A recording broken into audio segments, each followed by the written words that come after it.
Situation काफ़ी ज़्यादा तेज़ी से चेंज हुई है, जो कि आप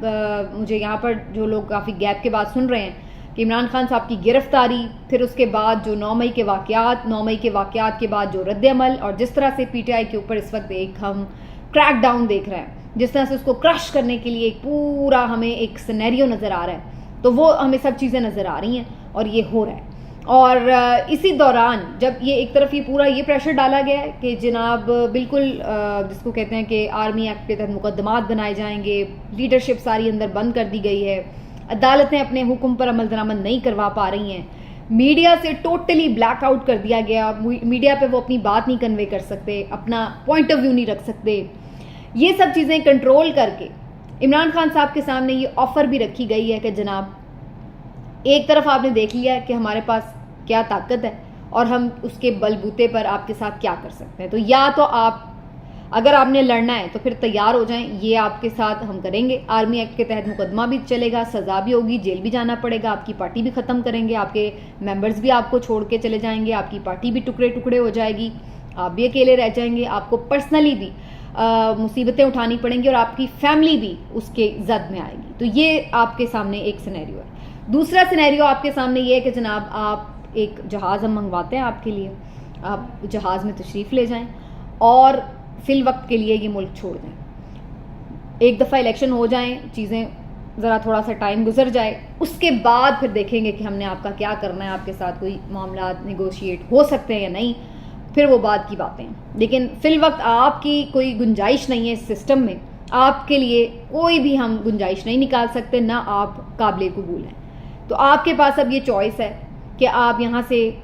चले जाएं, तशरीफ़ ले जाएं, तो ये आपके लिए एक आसान रास्ता है और आप जो है वो बहुत सारी चीज़ों से बच सकते हैं। और बाकी जो है दूसरा रास्ता वो फिर आपके सामने हमने दिखा दिया आपको उसका ट्रेलर कि ये है, अभी वो उस पर फिल्म फिर हम पूरी चला देंगे। अब खान साहब ने उसके ऊपर क्या जवाब देना है? मेरे ख्याल से जो आप लोग मुझे सुन रहे हैं उनमें से 100 के 100% लोग ये समझते हैं, ये जानते हैं कि खान साहब का जवाब क्या होगा। इसके लिए उनसे पूछने की भी ज़रूरत नहीं है,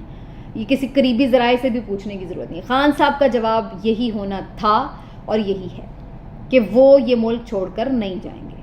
and he is very clear about it. उन्हें बिल्कुल वो अपने माइंड में क्लियर है, उन्हें पता है। वो कहते अच्छा आज कहा ना, हम हर लीडर से इस तरह की बातें सुनते हैं जी, कुछ हो जाए, जान चली जाए, ये वो, तो बहुत सारी चीज़ें ऐसी होती हैं जो आप तकरीर में मजमे को देख के जज्बाती खिताब और लगी बंधी बातें होती हैं, वो आप कह देते हैं कुछ हो जाए, ये वो ब्ला, लेकिन हकीकत उसके बरक्स भी निकलती है। आपने पहले भी सुनी होंगी ऐसी बातें, मियाँ साहब से भी सुनी होंगी, लेकिन फिर आपने देखा कि वो डील करके जद्दा भी चले गए थे, फिर आपने देखा कि वो डील करके लंदन भी चले गए हैं और अब 3-4 साल से वहीं बैठे हुए हैं मज़े से। तो ये बातें तो हम हर एक से सुन सकते हैं, हर लीडरशिप आके अपने आप को यही पोर्ट्रे करती है कि जनाब हम यहीं अपने अवाम के साथ हैं, हमारा जीना मरना ये है ये वो, लेकिन असल में ये तब साबित करना होता है आपको जब वक्त आता है, और अब यही वक्त है। और इमरान खान साहब ये बातें सिर्फ लगे बंदे तौर पर नहीं कर रहे, क्योंकि इससे ज़्यादा वर्स्ट सिनेरियो उनके लिए हो नहीं सकता। एक तरफ तो ये एक बड़ा आइडियल सिनेरियो है, वो जाहिर सी बात है इसलिए कि अवाम का जो प्यार उन्हें मिल रहा है, और एक अजीब एक ब्लेसिंग सी है उनके ऊपर अल्लाह की तरफ से कोई, कि उनके खिलाफ जितनी भी साजिशें हों, जितने भी प्लान्स हों, वो नाकाम हो रहे हैं अल्लाह की तरफ से भी। तो एक तो ये एक इस लिहाज से तो बड़ा एक आइडियल टाइम है, और दूसरा एक वर्स्ट टाइम है कि जो उन्हें फेस करनी पड़ी है डिफ़िकल्टीज इस वक्त। तो उनके लिए आसान रास्ता था, वो इस पर जा सकते थे, और कुछ दोस्त ममालिक ने उन्हें ये मशवरा भी दिया कि आप फिल वक्त यहाँ से रिमूव कर लें अपने आप को, और उसके बाद फिर बाद में देख लेंगे कि क्या सूरत हाल है, क्योंकि आपकी जान को भी ख़तरा है और बाकी भी मामलात कोई अच्छे नहीं हैं। लेकिन खान साहब ने यही कहा कि वो यहाँ से नहीं जाएंगे, और जो वह बात जब ये कहते हैं कि वो आखिरी दम तक लड़ेंगे और वो यहीं पे बेशक उनकी जान क्यों ना चली जाए वो यहीं रहेंगे, मुल्क से नहीं जाएंगे, तो बुनियादी तौर पर वो सिर्फ ये कह नहीं रहे होते, वो वाकई ऐसा समझते हैं, ऐसा ही करने वाले हैं, ऐसा ही करेंगे। वो इस चीज़ के ऊपर बिल्कुल क्लियर है कि उन्होंने यहाँ से नहीं जाना। उनकी जो लास्ट स्पीच में उन्होंने ये बात की थी कि एक बंदा भी मेरे पास ना रहे, मैं अकेला ही क्यों ना रह जाऊँ, मैं तब भी ये मुल्क छोड़कर नहीं जाऊँगा। आपको मालूम है 150 मुकदमात के बावजूद ECL पे नाम नहीं है इमरान खान साहब का। उनके मुल्क से जाने पर कोई पाबंदी नहीं है। क्यों नहीं डाला इस हुकूमत ने इनका नाम? वरना तो आमतौर पे होता है 2-4 मुकदमात ही किसी के ऊपर क्यों ना हो, उसको नाम ECL में आ जाता है, ब्लैक लिस्ट में आ जाता है, वॉच लिस्ट में आ जाता है कि वो नहीं जा सकता। लेकिन खान साहब 150 मुकदमात के बावजूद भी ECL पर नाम नहीं है उनका, क्योंकि ये हुकूमत खुद चाहती थी कि वो यहाँ से चले जाएं, रास्ते से हट जाएं, मंजर से गायब हो जाएं, उनके लिए रास्ता क्लियर कर दें।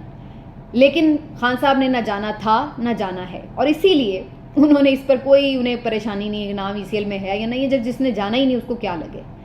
तो ये बुनियादी उनका जवाब है, और इसलिए जो दोस्त ममालिक भी इसमें कोशिश कर रहे थे कि उनकी जान खुलासी हो जाए, वो भी इस चीज़ के ऊपर मुस्तरब हैं कि ये मामला अगर वो यहाँ से नहीं जाते तो फिर ये टेंशन इसी तरह बरकरार है, क्योंकि दूसरी तरफ कोई उनकी एक्सेप्टेबिलिटी नहीं है, ना इस्टेब्लिशमेंट में और ना ही ये पॉलिटिकल सिस्टम किसी भी तरह उनको एक्सेप्ट करने के लिए तैयार है जिस वक्त हमारे ऊपर मुसल्लत है, ना ही ये लोग इलेक्शन में जाने के लिए। लेकिन इलेक्शन में जाने के लिए ये तैयार ज़रूर है, लेकिन ये इलेक्शन में जाने की तैयारी उसी वक्त कंप्लीट होगी इनकी। ये उस तैयारी का एक हिस्सा है कि इमरान खान साहब या तो इस मुल्क से चले जाएं और या फिर उनकी जो सारी ये जमात है ये टूट जाए, इसको बैन कर दिया जाए, जो मेन जमात है उसको बैन कर दिया जाए, और जो बाकी लोग हैं जो खुद को अलग कर लें तो वो उनको जो है अलग होने का मौका दे दिया जाए, उसके बाद इलेक्शन में जाया जाए और फिर देखा जाएगा। तो मेरे नज़दीक ये बिल्कुल एक फजूल सी प्लानिंग है और बड़ी फजूल सी प्रैक्टिस है। मुझे तो इसमें कोई कामयाबी नज़र नहीं आती। उसकी बुनियादी वजह यह है कि ये तजर्बे पहले भी माजी में हो चुके हैं, नई नई जमातें बनाना, उनके विंग्स बनाना, उनके ग्रुप्स बनाना, लेकिन असल जो मेन लीडर होता है वो वही होता है। उन्होंने PTI ने इमरान खान को जन्म नहीं दिया, इमरान खान ने PTI को जन्म दिया है। PTI ने इमरान खान नहीं बनाया, इमरान खान ने PTI बनाई है। तो आप PTI को ख़त्म कर लें लेकिन खान वही है, तो फिर वो जहाँ है वहीं PTI है, वही PTI है। तो जो मर्जी आप इसमें कर लें। आपके ख्याल से ये कोई भी महमूद मौलवी हों या कोई भी और लोग हों, क्या इनको जाके लोग वोट डाल के आएंगे जी ये महमूद मौलवी हमें बहुत पसंद है, वो बल्ले को वोट डाल के आए? तो महमूद मौलवी की जगह अगर मोहम्मद शफीक भी खड़ा हो जाएगा तो वो उसको भी वोट डाल आएंगे। उन्हें इस बात से कंसर्न नहीं, जो इस वक्त की सिचुएशन में बता रही हूँ, जो इस वक्त पॉपुलैरिटी का आलम है, जो इस वक्त एक नैरेटिव की जंग में इमरान खान जीता हुआ है, मैं उसकी बात कर रही हूँ। तो इसलिए ये लोग जाएं, और ये बहुत वो लोग जा रहे हैं, बहुत लो प्रोफाइल हैं ज़्यादातर लोग जो जा रहे हैं, और वो भी खुशी से नहीं जा रहे। जो उनके बॉडी लैंग्वेज आप देखें तो आपको पता चल जाता है, रोते हुए, वो बुरा भी नहीं कह रहे उनको जाते हुए, क्योंकि वो अगर किसी दबाव में किसी प्रेशर में जा भी रहे हैं तो उसके बावजूद भी वो समझते हैं कि वापसी के रास्ते खुले रखने चाहिए। तो ये है जी एक मुश्किल सिनेरियो, लेकिन इसमें इंपॉर्टेंट डेवलपमेंट यही कि खान साहब ने ये बड़ी ऑफर ठुकरा दी है। आगे उनका प्लान क्या है ये मैं आपको अगले व्लॉग में बताऊंगी।